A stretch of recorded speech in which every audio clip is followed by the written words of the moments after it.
Hello students, आज हम पढ़ेंगे क्लास 10th का साइंस का physics portion, chapter number 1 electricity. अब उस चैप्टर नंबर 1 का इलेक्ट्रिसिटी का जो है ना, उसका पार्ट 5 पढ़ेंगे हम लोग। कौन सा पार्ट पढ़ेंगे? पार्ट 5। इसमें हम लोगों ने पढ़ लिया इलेक्ट्रिसिटी के बारे में, थोड़ा पढ़ा था हम लोगों ने, करंट इलेक्ट्रिसिटी के बारे में पढ़ा था और पोटेंशियल डिफरेंस के बारे में पढ़ा था और इलेक्ट्रिक पोटेंशियल के बारे में पढ़ा था, इलेक्ट्रिक करंट के बारे में पढ़ा था हम लोगों ने, सिंबल्स भी पढ़े थे अब तक हम लोगों ने। बट आज का जो मेन टॉपिक है ना, वो है ओम्स लॉ। कौन सा टॉपिक है? Ohm's law. ये समझ लो इस टॉपिक का सबसे इम्पोर्टेंट टॉपिक जो मैं अभी आज आपको पढ़ाने वाला हूँ वो है ओम्स लॉ। कौन सा टॉपिक है? Ohms law.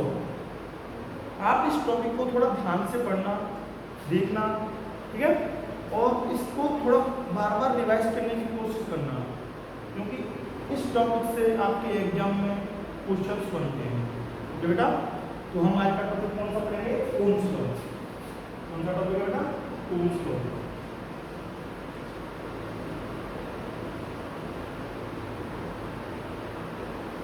Ohm's law actually में ओम्स लॉ क्या कहता है? At constant temperature the current flowing through a conductor is directly proportional to the potential difference across its ends। इसका कहने का मतलब क्या है कि किसी भी कंडक्टर पे एंड्स पर जो पोटेंशियल डिफरेंस लगा हुआ होता है वो उसमें फ्लो होने वाली करंट के डायरेक्टली प्रोपोर्शनल होता है। इसके करंट के क्या होता है? डायरेक्टली प्रोपोर्शनल होता है। तो क्यों होता है, कैसे होता है, तो हम लोग अभी आज पढ़ेंगे, ठीक है। तो जो लॉ होता है उसका कोई प्रूफ नहीं होता, तो मैं आप लोगों को बता रहा हूँ कि जो ओम्स ने कहा था, ओम्स ने क्या कहा था, कोई भी कंडक्टर है तो किसी भी कंडक्टर के एंड्स पर अगर हमने कोई पोटेंशियल डिफरेंस लगा दिया तो उस पोटेंशियल डिफरेंस के, तो आप लोगों को पता है कि हमने कंडक्टर के एंड्स पर क्या लगा दिया? Potential difference. तो उसमें उस पोटेंशियल डिफरेंस के कारण क्या होगी? करंट फ्लो होगी। तो जो उसमें करंट फ्लो होगी वो उस पोटेंशियल डिफरेंस की क्या होगी? डायरेक्टली प्रोपोर्शनल होगी। मैंने आपको 2 बार समझा दिया, ठीक है। अब इसको राइट करते हैं। सबसे पहले eight constant temperature, eight constant temperature, at constant temperature the current flowing through the current flowing through a conductor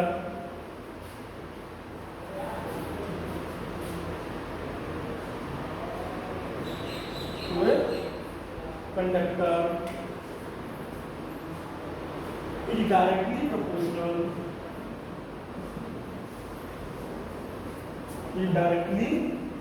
proportional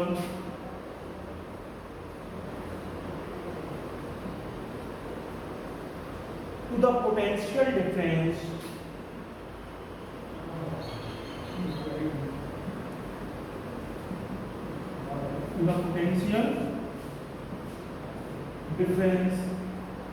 across its ends। जैसे मैंने अभी आप लोगों को समझाया कि एक कांस्टेंट टेम्परेचर, जब किसी भी कंडक्टर का टेम्परेचर कांस्टेंट है, जब सर्किट का टेम्परेचर कांस्टेंट है, तो एक constant temperature the current flowing through a conductor it's directly proportional to the potential difference across its end. किसी भी कंडक्टर में जब पोटेंशियल डिफरेंस फ्लो होती है, सॉरी करंट फ्लो होती है, तो उसके कंडक्टर के एंड्स पर प्रेजेंट रहने वाला पोटेंशियल डिफरेंस उसके डायरेक्टली प्रोपोर्शनल होता है। तो इसको करेंगे आई प्रोपोर्शनल भी, आई प्रोपोर्शनल भी होता है, ये डायरेक्टली प्रोपोर्शनल होता है। इनवर्सली प्रोपोर्शनल अगर इसने कह दिया कि इनवर्सली प्रोपोर्शनल है, तो सपोज करो इनवर्सली प्रोपोर्शनल 1/r, तो ये क्या हो गया? Inversely proportional. डायरेक्टली प्रोपोर्शनल क्या होता है? जस्ट उसके सामने, ओके। ये क्या होता है? Inversely proportional. इनवर्सली प्रोपोर्शनल होता है 1/r, या फिर वो बोल दे जैसे कि I डायरेक्टली प्रोपोर्शनल 1/r, तो ये दोनों सेम होंगे। ओके, नेक्स्ट है I proportional V, that can also return, this can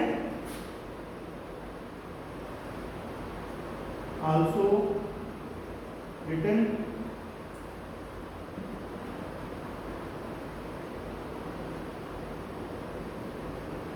also return, क्या लिख सकते हैं उसको, B प्रोपोर्शनल I लिख सकते हैं, I प्रोपोर्शनल B को क्या लिख सकते हैं, B प्रोपोर्शनल I। अब यहाँ से कोई प्रोपोर्शनली कांस्टेंट रखता है तो कोई क्या आता है, एक कांस्टेंट टर्म आता है, तो जो कांस्टेंट टर्म है वो क्या है, R, जो कांस्टेंट टर्म है वो क्या है, R। कोई दिक्कत यहाँ पर, तो B इक्वल टू क्या हुआ, R into I, where R is a constant, where R is a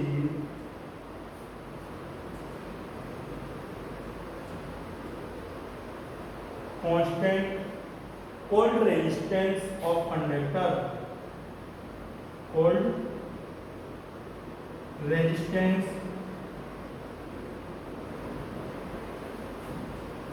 of conductor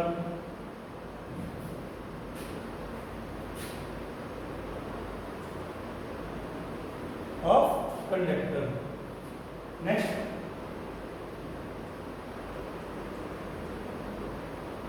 the value of this constant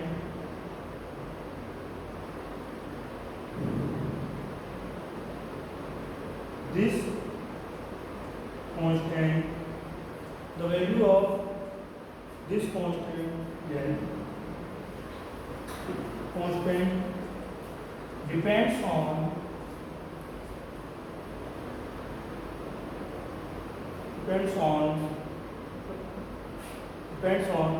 the nature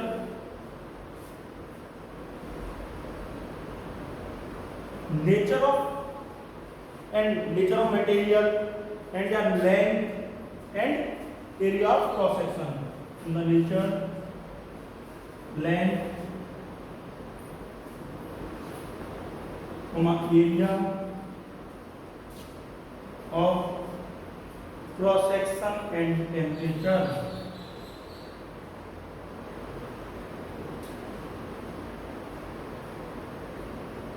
of and temperature, cross section and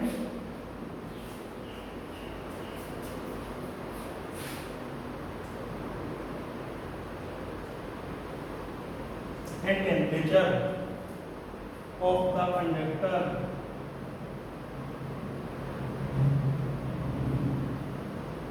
the conductor जैसा कि हम लोगों ने भी पढ़ा था, करंट क्या होता है, पोटेंशियल डिफरेंस के डायरेक्टली प्रोपोर्शनल होता है, तो उसको क्या लिख सकते हैं, this can also return B proportional I। जब प्रोपोर्शनली कांस्टेंट कोई घटता है तो उसकी जगह कोई ना कोई कांस्टेंट आता है, कांस्टेंट टर्म आता है, उस कांस्टेंट टर्म सपोज करो यहाँ से जो प्रोपोर्शनल था तो उस टाइम यहाँ पर क्या आया, B इक्वल टू RI, तो R क्या है यहाँ पर, कांस्टेंट टर्म है, तो मैंने यहाँ पे क्या लिखा है, where R is a constant called resistance। यहाँ पर जो R है ना वो कांस्टेंट टर्म है, इसको हमने क्या बोला, resistance of conductor, resistance of conductor का क्या बोला इसने, हमने इसको resistance. The value of this constant, इस कांस्टेंट टर्म की, जिसको हमने क्या बोला, कंडक्टर रेजिस्टेंस, इसको हमने क्या बोला, रेजिस्टेंस, वो किस पर डिपेंड करता है, तो डिपेंड्स ऑन द नेचर, वो करेगा नेचर पर, नेचर क्या, नेचर ऑफ मटेरियल, किस पर, मटेरियल की नेचर पर, लेंथ पर, किसकी लेंथ पर, कंडक्टर की लेंथ पर, एंड किसके नेचर पर, कंडक्टर की नेचर पर, nature, length and area of cross section conductor का, ठीक है, एंड टेम्परेचर, कंडक्टर के टेम्परेचर पर डिपेंड करता है। ओके, नेक्स्ट जो आपकी बात आती है उसको क्या बोलते हैं, इसमें ब्रैकेट में, जैसे इससे आगे इसको यहाँ पे वो करना है आपको, तो जो हमने पढ़ा तो रेजिस्टेंस को हम लिख सकते हैं V अपॉन I, रेजिस्टेंस को क्या लिख सकते हैं, V अपॉन I, V क्या बेटा यहाँ पर पोटेंशियल डिफरेंस, V का यहाँ पर पोटेंशियल डिफरेंस एंड I का यहाँ पर करंट, इसको बोलेंगे इलेक्ट्रिक करंट, क्या बोलेंगे इलेक्ट्रिक करंट। एंड यहाँ पर R क्या है रेजिस्टेंस, रेजिस्टेंस ऑफ कंडक्टर, इसको हमने कांस्टेंट बोला था, क्या बोला था हमने इसको कांस्टेंट। तो प्रॉब्लम यहाँ तक बेटा। नेक्स्ट इसको हम एक और राइटिंग में लिख सकते हैं या ऐसे लिख सकते हैं कि resistance is equal two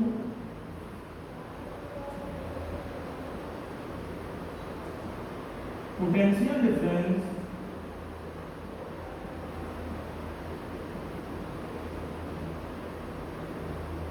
upon current. Okay, note करो, आप इसको कॉपी करो, ठीक है।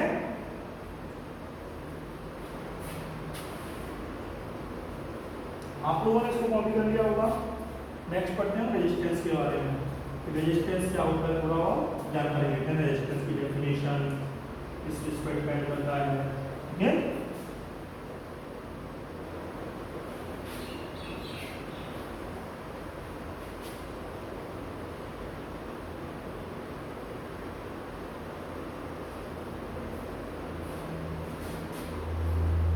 इसका रेजिस्टेंस, नेक्स्ट टॉपिक है अपना रेजिस्टेंस। ये सब ओम्स लॉ में चल रहा है, ठीक है। रेजिस्टेंस क्या होता है, हम लोगों ने भी रेजिस्टेंस निकाला था। आप लोग बोल सकते हो सर आपने भी बताया है रेजिस्टेंस एक कांस्टेंट टर्म है जो ओम्स लॉ से निकलता है। किससे निकलता है बेटा, ओम्स लॉ से, जो डिपेंड करता है किस पर, कंडक्टर की लेंथ पर, एरिया पर, किसके एरिया पर, कंडक्टर के एरिया पर, नेचर ऑफ कंडक्टर, जो किस मटेरियल का जो कंडक्टर बना हुआ है, एंड टेम्परेचर पर। इसके बारे में अगर नेक्स्ट डेफिनेशन की बात आती है तो डेफिनेशन क्या होती है इसकी, तो डेफिनेशन लिखते हैं, या फिर the ratio of potential difference क्या होती है, the ratio of potential difference, the ratio of potential difference, the ratio of potential difference,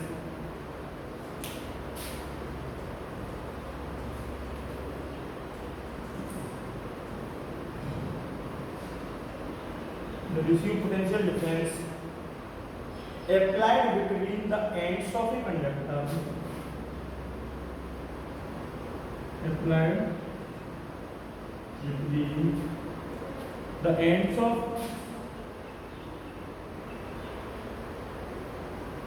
ends of a conductor,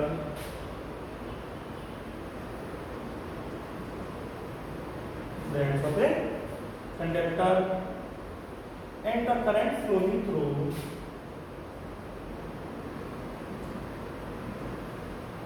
and the current flowing through, current flowing through, it is a constant quantity for resistance. It is a constant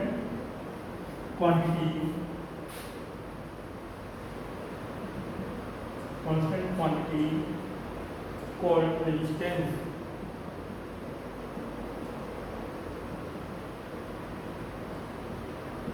Called resistance. Resistance equal to क्या होता है, V upon I, या फिर I equal to V upon R। मैं आप लोगों को बताऊं, जैसे हम लोग अभी पढ़ रहे थे इसके बारे में, ओम्स लॉ के बारे में, वहां से जो कांस्टेंट टर्म निकला था वो निकला था रेजिस्टेंस, जिसको हमने किससे रिप्रेजेंट किया था, R से। रेजिस्टेंस एक्चुअली में इसकी जो दूसरी डेफिनेशन हम इस तरह से दे सकते हैं, तो the ratio of potential difference, potential difference का ratio applied between the ends of conductor.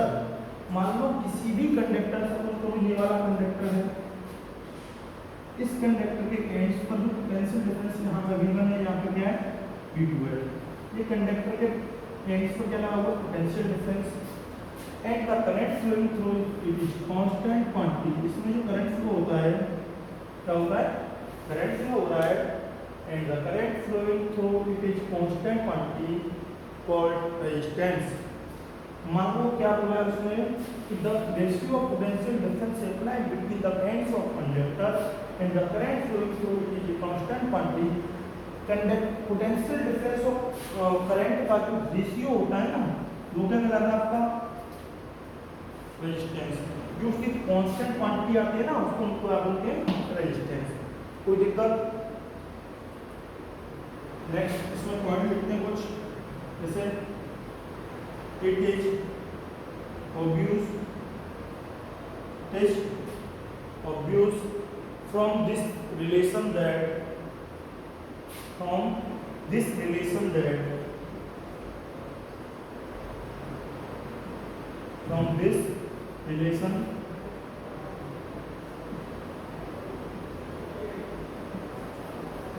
that number 5 the current is directly proportional to potential difference. The current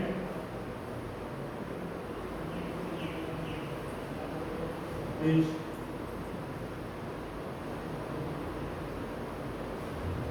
directly proportional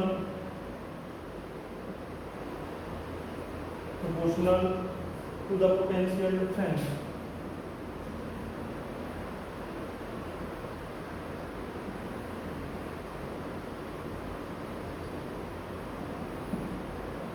number second point आता है, वो क्या आता है, the current is inversely proportional to resistance.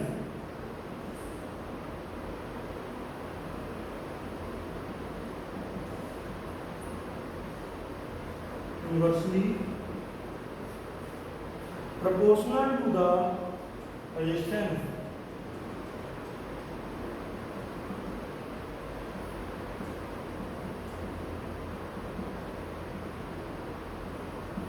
मैं आप लोगों को समझाता हूँ इसमें क्या कहता हुआ है। जैसे इसने कहा है कि R इक्वल टू क्या होगा V/I। तो यहाँ से मैं अगर निकालूँ करंट से इस वाले फॉर्मूले से, तो I इक्वल टू V/R। तो इसके जो डायरेक्टली प्रोपोर्शनल हो रहा है वो क्या हो रहा है, V हो रहा है। भाई जरा वो आपको इस तरह से इसके सामने वो डायरेक्टली प्रोपोर्शनल हुआ, और जो अपॉन में है ना होता है, जैसे I के अपॉन में R है, तो ये इसकी क्या हुआ इनवर्सली प्रोपोर्शनल हुआ। डायरेक्टली प्रोपोर्शनल होगा जस्ट इसके सामने होगा तो, और जिसकी जो अपोजिट में होगा नीचे अपॉन में, तो वो क्या होगा इनवर्सली प्रोपोर्शनल। ये दोनों पॉइंट है ना, आप इसको ढंग से पढ़ो। जो जस्ट इसके सामने है वो क्या होगा डायरेक्टली प्रोपोर्शनल, इनवर्सली प्रोपोर्शनल होगा I प्रोपोर्शनल अपॉन R। यहाँ तक कोई प्रॉब्लम? आप इसको नोट कीजिए अभी। चलो स्क्रीनशॉट लेके नोट कर लिया। नेक्स्ट इसमें इंपॉर्टेंट पॉइंट आता है, तो पहले एक तो इंपॉर्टेंट पॉइंट पढ़ते हैं जो आपके क्या दे रखे हैं, क्वेश्चन टाइप में है आपके। जस्ट वो जो मैं अभी आपको बताने वाला हूँ, जस्ट वो एक क्वेश्चन ही है। क्वेश्चन को उसने कैसे किया है कैसे नहीं किया उसको भी हम सॉल्व कर लेंगे, ठीक है। इंपॉर्टेंट पॉइंट भी है और पॉइंट भी है, ठीक है।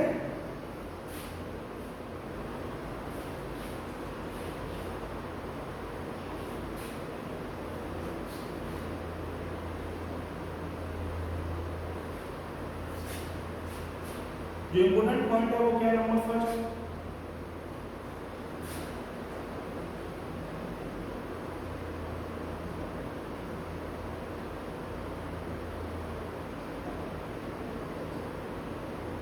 नंबर फर्स्ट पॉइंट क्या है। फर्स्ट पॉइंट में कहता है if the potential difference across the ends of a conductor is double. मान लो किसी भी कंडक्टर के एंड्स पर अगर हम पोटेंशियल डिफरेंस को डबल करते हैं, क्या करते हैं डबल करते हैं, तो the current flowing through it is also gets double. तो उसमें जो करंट फ्लो हो रही है ना वो क्या हो जाएगी डबल हो जाएगी। एंड अभी इसमें ये पॉइंट है अभी, and if the potential difference is half, अगर हम उसको पोटेंशियल डिफरेंस को क्या करते हैं हाफ करते हैं, तो जो उसमें फ्लो होने वाली करंट है वो क्या हो जाएगी हाफ। कोई दिक्कत? अब इसको समझेंगे और देखेंगे, ठीक है। नेक्स्ट इसमें देखें if the potential difference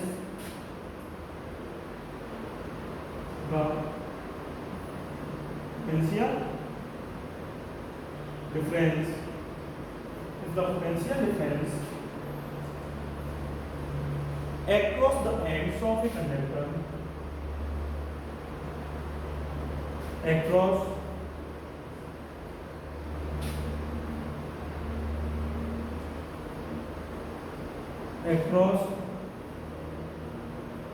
the ends of a conductor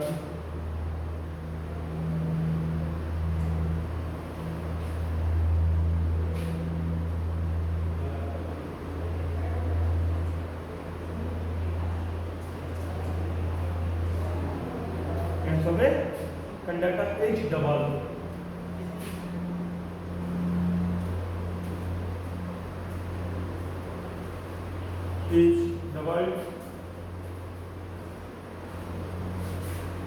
comma the current flowing through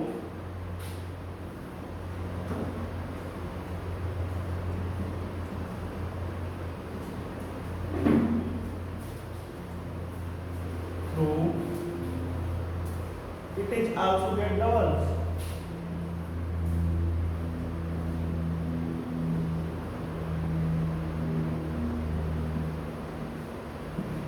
Double.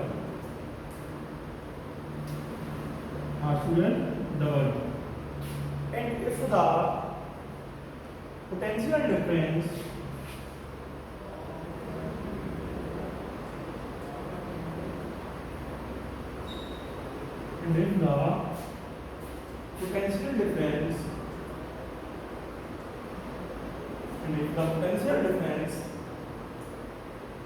is halved,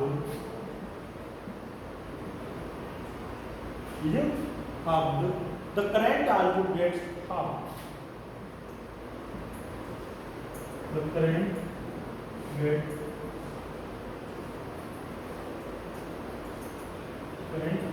also gets halved.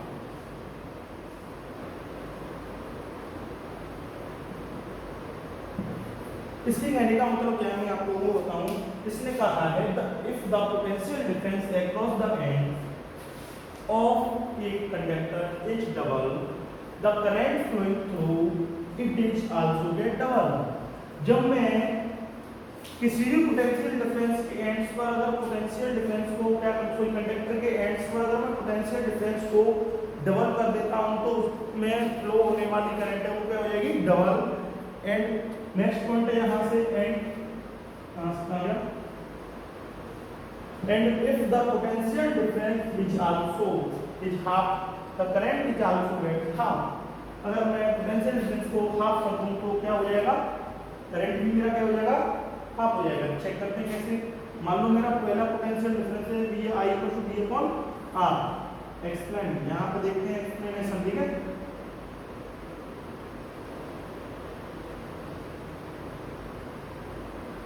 I = V upon R, यहाँ पर प्रेजेंट टाइम में सीधा एडजस्ट के फॉर्मूला है।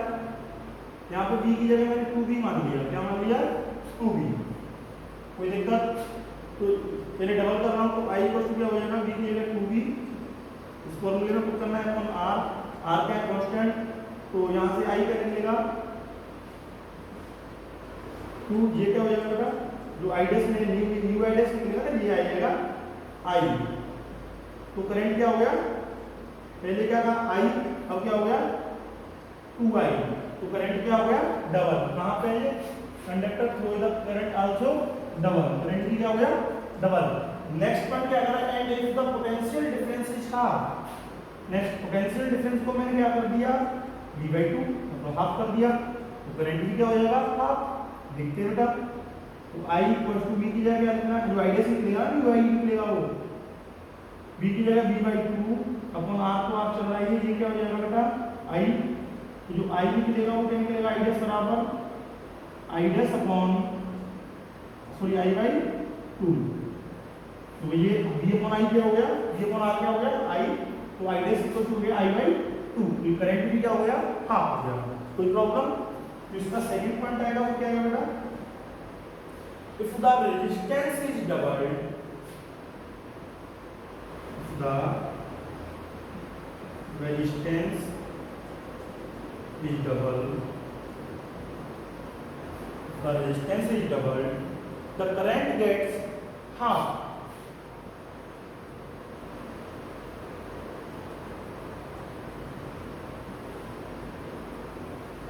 The current gets half, and if the resistance is half,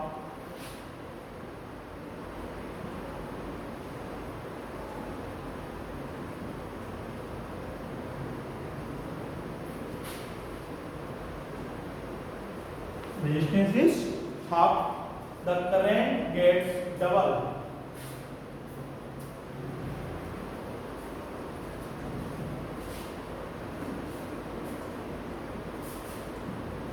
देखिए इसमें क्या कहा है, अगर ये करंट रेजिस्टेंस, अब पहले हम क्या कर रहे थे, पोटेंशियल डिफरेंस को हाफ और डबल कर रहे थे, अब इसने क्या कहा है, रेजिस्टेंस को क्या कर दो, डबल कर दो।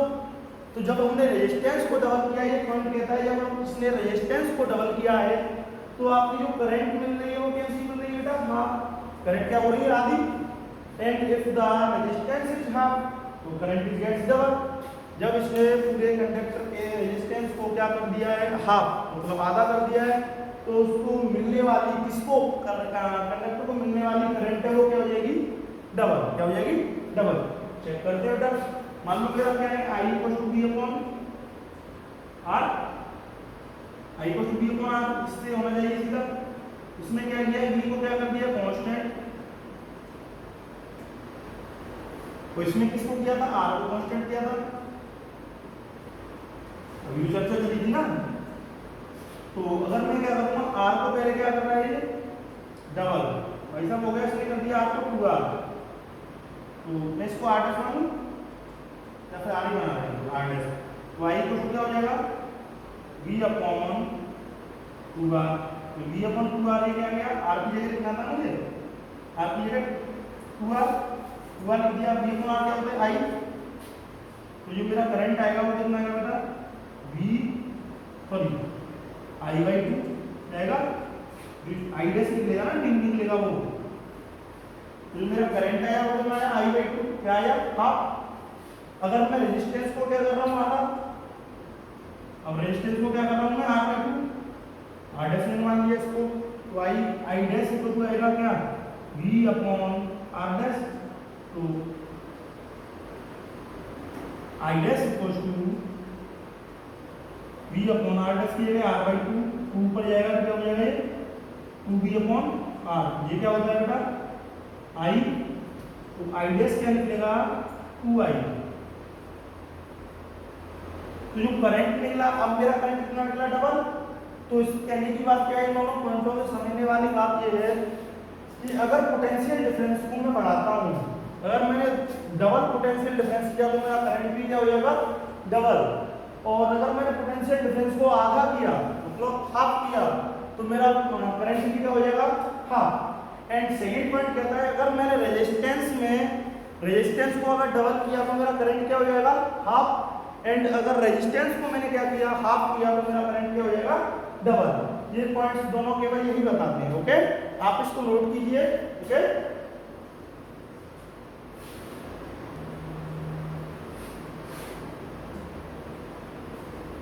आप लोगों ने इसको नोट कर लिया होगा। नेक्स्ट पढ़ते हैं, रेजिस्टेंस की कुछ प्रॉपर्टी है उनको पढ़ते हैं, ठीक है।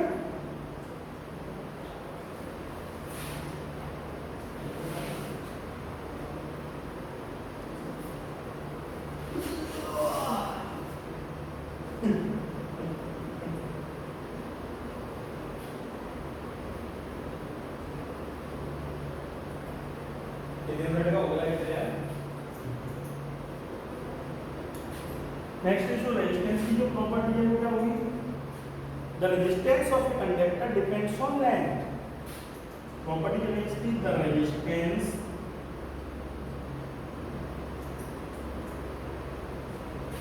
Of A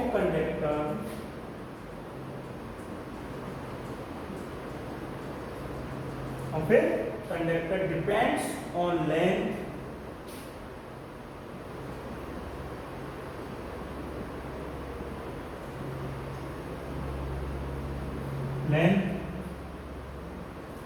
thickness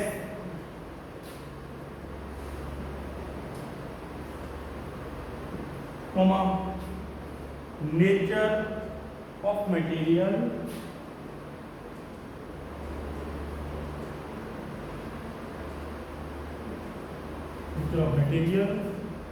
and temperature of the conductor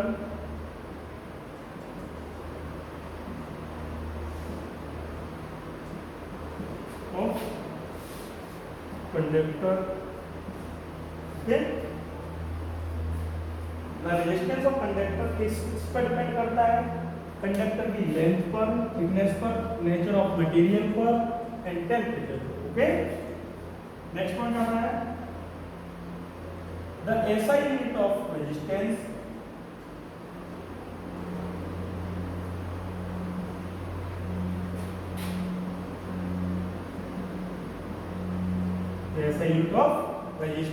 is ohm,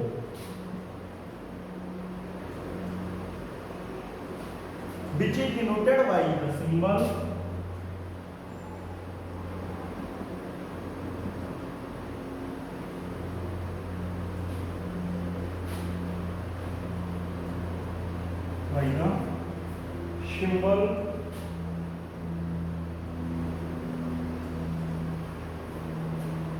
omega.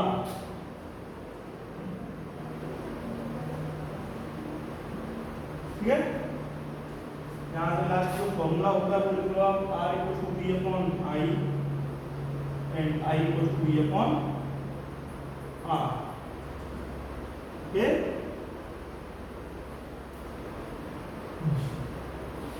the SI unit of resistance is ohm, which is denoted by the symbol omega, and R equals to V upon I equals to V upon R।